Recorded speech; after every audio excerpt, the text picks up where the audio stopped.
En 1970, l'architecte italien Paolo Soleri se lance dans le rêve de sa vie. Créer une ville de 5000 habitants, en plein milieu du désert d'Arizona, baptisée Arco Santi. À travers cette ville, Soleri veut mettre en pratique son principe visionnaire, l'arcologie.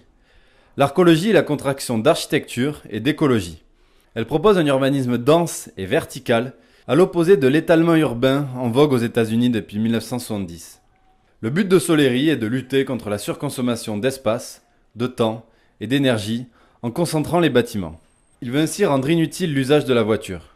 L'arcologie se base sur des structures de ciment ouvertes afin de jouer sur les ombres et les flux de vent, de manière à gérer la chaleur du désert et ne jamais dépenser d'énergie pour climatiser l'espace. En avril dernier, à 93 ans, Paolo Soleri est mort. 43 ans après le début des travaux, la partie construite ne représente que 5% du projet initial. Et aujourd'hui, lorsqu'on se balade dans Arco Santi, ce ne sont pas 5000 personnes, mais une cinquantaine que l'on peut apercevoir.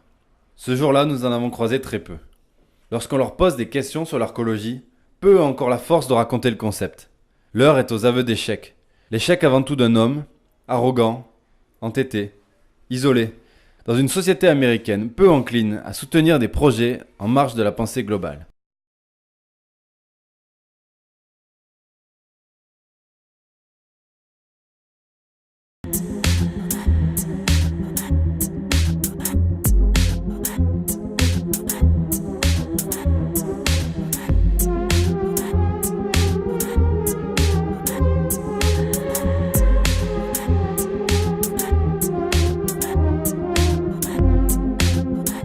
He'd intended to build his grand vision, a city of 5,000 people against the car. But indeed, it's only ever achieved a maximum population of about 100. They haven't built nearly in quantity of this fantastical architecture with great, huge cast concrete plates and houses and buildings and solar installations that they have planned. You know, we can kind of see in the cracks and the cement and the rust here and there. It looks old and worn. Even the furniture, this is all from the 70s and 80s. Nothing has really been updated here in 20 years. We have artists, architects, engineers come here. We have people from Colombia, Italy, Romania, and Taiwan. They're mostly interested in the urban planning ideology behind Arco Santi. Because, you know, architecture is subjective. Some people can like it, some people cannot.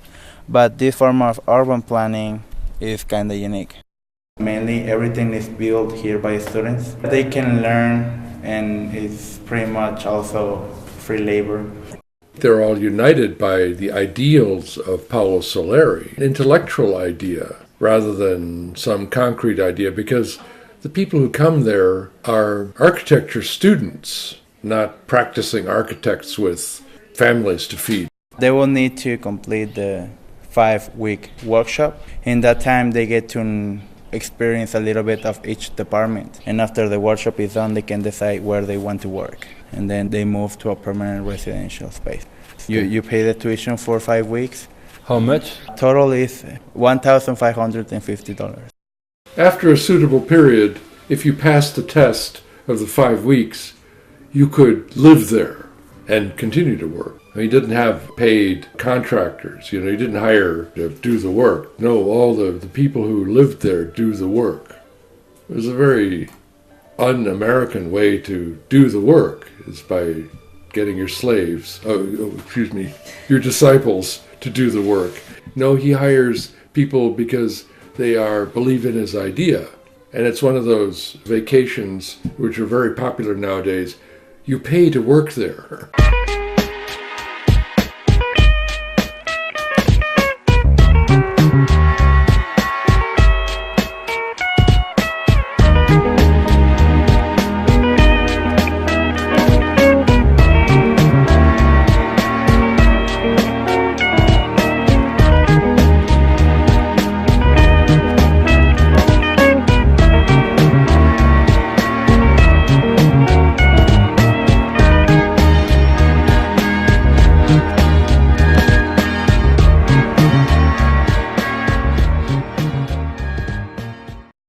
It's like a bunch of hippies trying to build New York. If you look at the entire plan, very little of it is finished because it takes a huge amount of money, manpower, and machinery to build large concrete structures.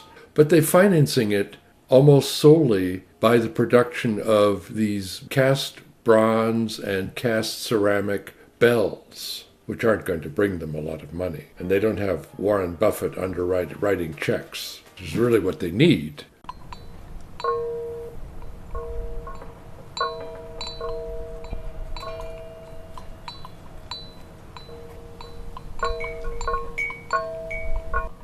He was the boss, there was no doubt. Other people might have some power, but he made the ultimate decisions about everything. He would come to Arcosanti every week for an audience, and anybody could come, public, ask him questions, and he would hold forth like the Pope.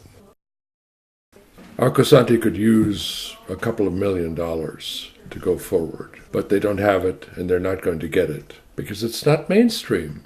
And America, by and large, is a very kind of mainstream society. If you don't fit into the American mainstream, you're just not going to make it here. It's a big problem with us.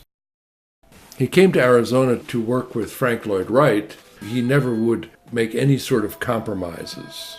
That he and Wright were both visionaries, and neither one of them would compromise on their ideas or their ideals.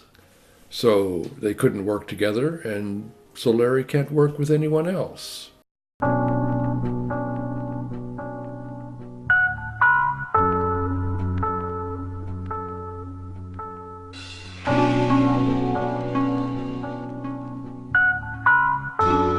Multiply the presence of the automobile, the more we find out that this freedom becomes curtailed to a point where, for instance, in many cities becomes an hindrance, really, an obstacle. The automobile industry made America a suburban society. The mentality of America is largely suburban. If he wants to get rid of the car, he shouldn't build it in a place that absolutely needs to have the car to go to. There's no grocery store within 20 or 30 miles. A simple American practical problem of how do you get someplace. There's no bus service, there's no train, there's no airplane. It's about 2 hours from Phoenix, the nearest city. It's not attractive at all. The first one has to be finished and to make a success for others to go, wow, we can do this too. But if they go to Arcosanti and see it, they'll go, shit. 43 years later, it's not 100 people out of 5,000. Hardly any of the buildings are finished. It's interesting to see an idea was really driving a certain segment of the youth around here. And now that the guru is dead, you can kind of see it's just sort of like an animal just struggling to breathe. And it's interesting to see what happens, how long it survives after the guru is gone. I think it's really unknown what the future is for this place.